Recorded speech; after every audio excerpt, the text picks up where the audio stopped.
The cybersecurity market just got hit with a reality check, and nobody saw it coming quite like this. Anthropic announced Claude Code Security last week, a tool that doesn't just find vulnerabilities in your code, it writes the patches for you. So within hours, security stocks tanked. Traders were literally buying puts on companies like CrowdStrike and Cloudflare. The $15 billion application security market just watched a frontier AI model handle one of their core jobs. So again, it's one of their core jobs, but in seconds. So here's the thing. Is that, and this is where everyone gets it wrong. This isn't about replacing security teams. This is about augmentation, integration, and massive shift in where the real value actually lies. And frankly, it's needed because AI has been creating vulnerabilities for so long. Now, I've been in software development for a long time. I've seen this movie before. A new tool arrives, panic sets in, and then people realize what it actually does versus what it replaces. So I'm going to break down what Anthropic just did, why the market freaked out, and why this is actually good news for the real security and really good news for AI generated code. Let's dive in.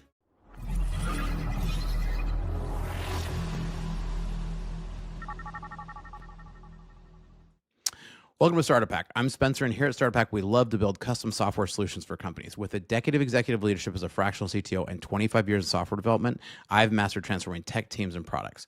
All right, so Anthropic's latest announcement has absolutely melted the security market, sending massive ripples through cybersecurity stocks. So I'm going to break it down for you today, exactly what Claude Code's new security trial means for developers. And again, trial. Why the panic is completely overblown, and where the real opportunity is hiding. Now, again, Startup Pack has a security team, right? We have one team that just focuses on doing security audits for companies. So we know a little bit about this, and let me tell you, I'm just not panicked. So did you know that nearly 50% of all agent usage is currently dominated by software engineers, leaving a massive 90% gap in the other critical industries? What's happened to a $15 billion application security market when a simple code scanner learns how to write its own patches overnight? So this new drop by Anthropic that caused cybersecurity stocks to instantly plummet. But like, really, are they saying like human defenders are going to be actually obsolete? We're watching a total panic in the market right now. But before we look at why, and so this is just a new hammer, right? And we've talked about this before, and I'm going to talk about it again. So the security market is totally freaked out, and I understand why at the surface level, but the real story is a lot more nuanced, of course, and honestly more interesting. So Claude Code Security isn't revolutionary because it can scan for vulnerabilities. There's been code around that's done this for a long time. So, and it's been able to do it for a long time, right? Claude's been able to scan it. You could say, hey, scan my code base for security. What's revolutionary is that it can reason through your code, understand the business logic, spot the subtle access control flaws, and then write a targeted patch that your team can review and deploy. Now, again, this is not a nail gun that replaces a carpenter, right? This is a tool that makes carpentry faster and more precise. So let's talk about what changed and what we're really seeing here. So let's go over to the announcement by Anthropic here. So making frontier cybersecurity capabilities available to defenders. Notice, available to defenders. It's not saying it's going to replace everything, right?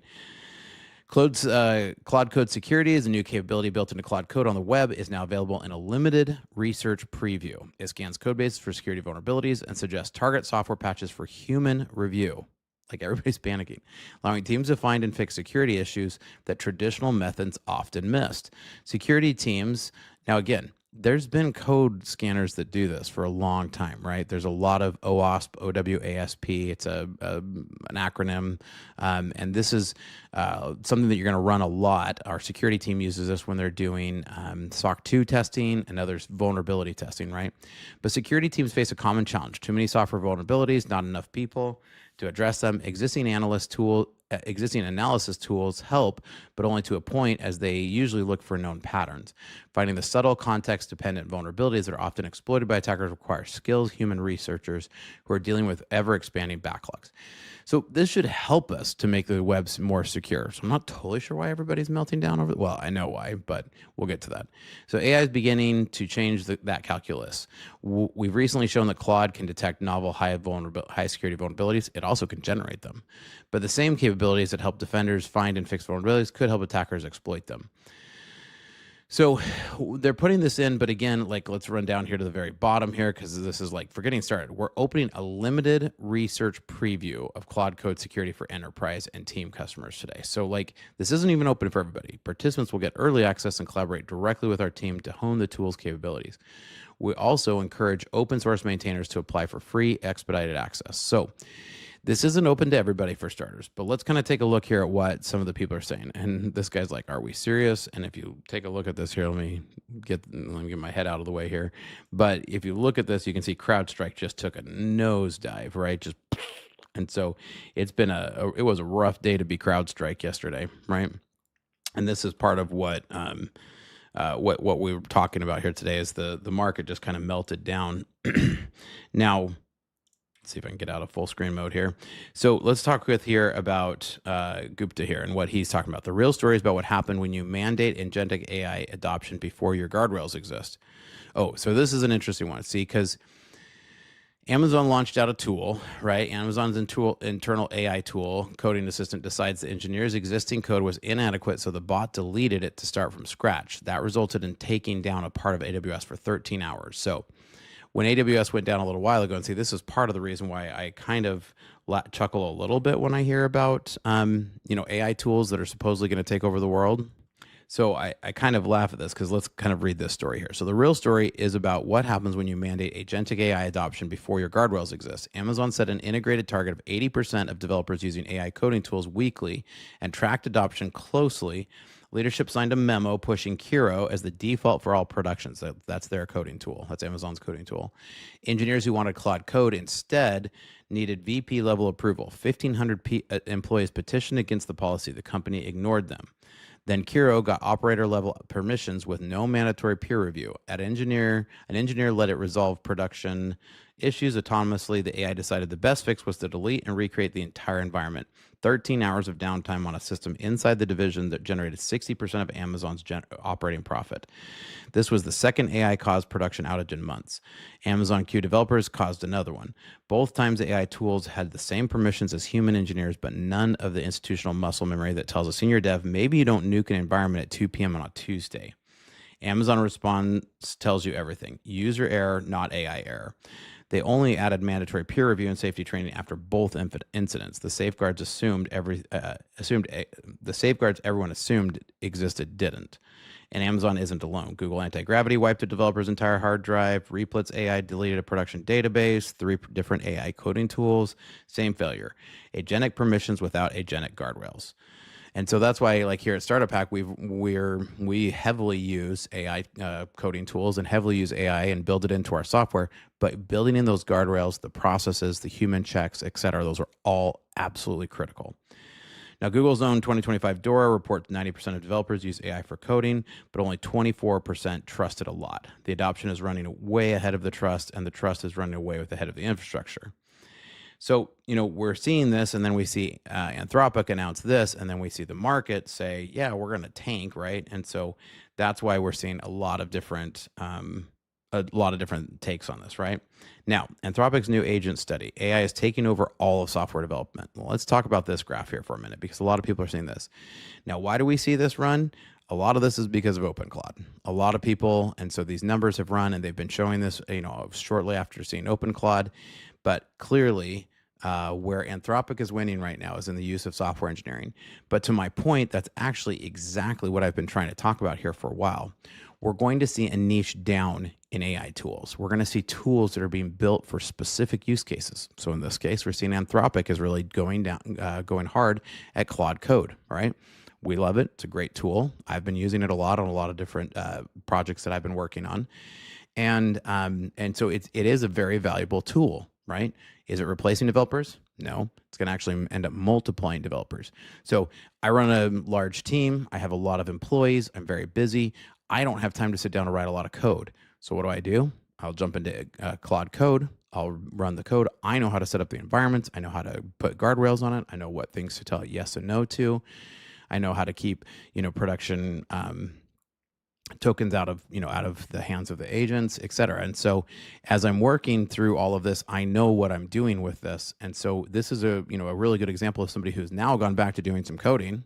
I haven't coded in years, and yet I'm able to look at it, review the code that it generated, and then approve it, right? And so this is a great opportunity for somebody like myself who doesn't have a lot of time to write the code, but it still means that there's still a human in play, right? We're still doing this. Now, does that mean we're gonna need less developers?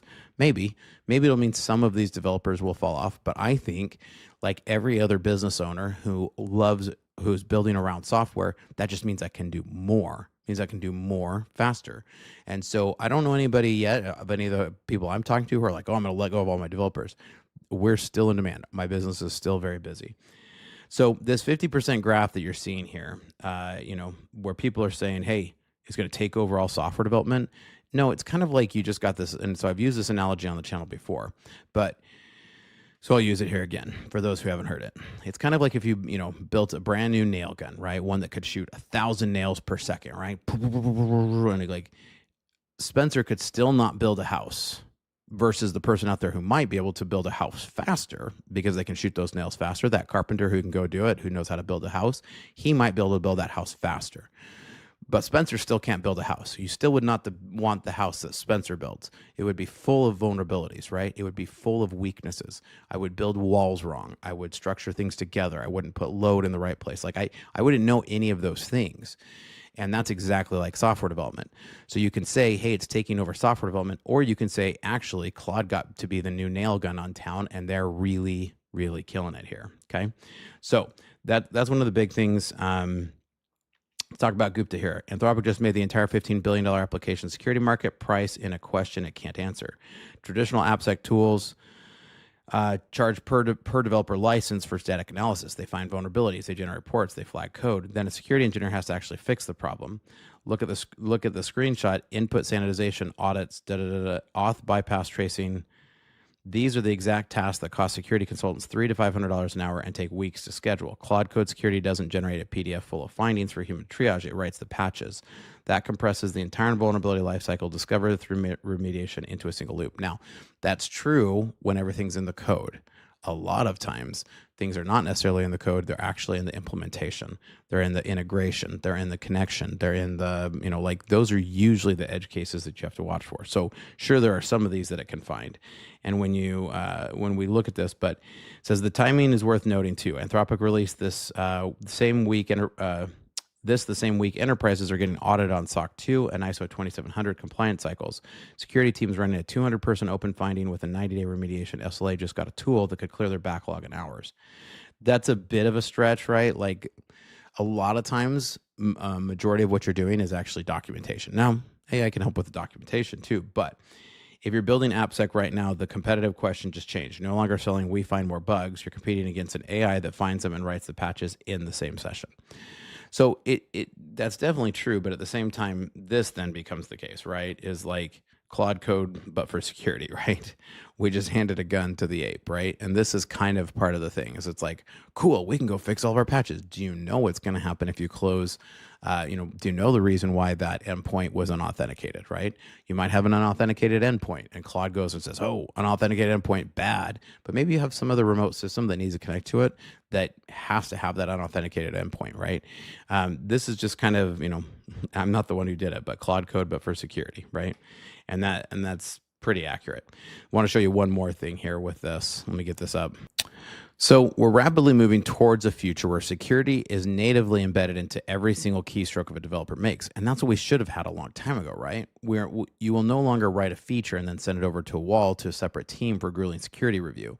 The assistant living inside your terminal will actually suggest secure code practices and write necessary patches in real time. Now, these should have been caught by a human PR review all along. This never, ever, ever should have been done and left to a computer to find. So this continuous automated feedback loop will drastically reduce the amount of technical debt that makes it into production environments and reduce the number of security vulnerabilities. So I see this as a win. Teams will ship products significantly faster because the tedious back and forth of the traditional security lifecycle will be reduced. I know a lot of people are saying it's going to be eliminated. It's not going to be eliminated. It will be reduced. Ultimately, this empowers developers to focus entirely on building amazing products rather than stressing over a hidden vulnerability. Now, curious to hear what you guys think. As always, the best compliment you can give me is to leave a comment down below, and make sure you like and subscribe. Here at Starter Pack, we love to build custom software solutions for companies. So reach out if we can help build custom software for you. And if you need help with your security, we also have a security team as well. So you can check out starterpacksecurity.com. Otherwise, check out starterpack.com, and we can help you with your custom security. And here's some great information about our services. Hi, I'm Spencer, a fractional CTO with over a decade of executive leadership and 25 years in software development, I've transformed technology teams and products for businesses just like yours. As your fractional CTO, you get the strategic guidance of a seasoned technology executive without the full-time commitment, perfect for companies ready to leverage cutting-edge technology without expanding headcount. My team at Startup Hack has already built advanced AI agents for small and medium businesses, automating complex workflows and delivering advanced ROI to human workflows. We specialize in creating custom software that connects your systems into a single coherent technology ecosystem. Our development approach focuses on tangible business outcomes. For one client, we developed AI-powered workflows that cut days off of human processes. For another company, by connecting multiple systems, we reduced processing time to increase their ROI by over 75%. We don't just write code, we architect solutions that scale. Whether you need cloud system architecture, data integration between legacy systems, or custom AI agents that automate your unique business processes, my team delivers results that exceed your expectations. Having led technology for a lot of companies and launched 7 successful brands of my own, I bring battle-tested expertise to your business challenges. Our specialty is turning technological complexity into business advantage. So if you're ready to harness the power of AI and custom software to drive your business forward, let's connect. Together, we'll build technology that doesn't just solve today's problems, it positions you for tomorrow's opportunities. Technology leadership, decades of experience, AI powered. Reach out today and we can help you. Check out startuphack.com/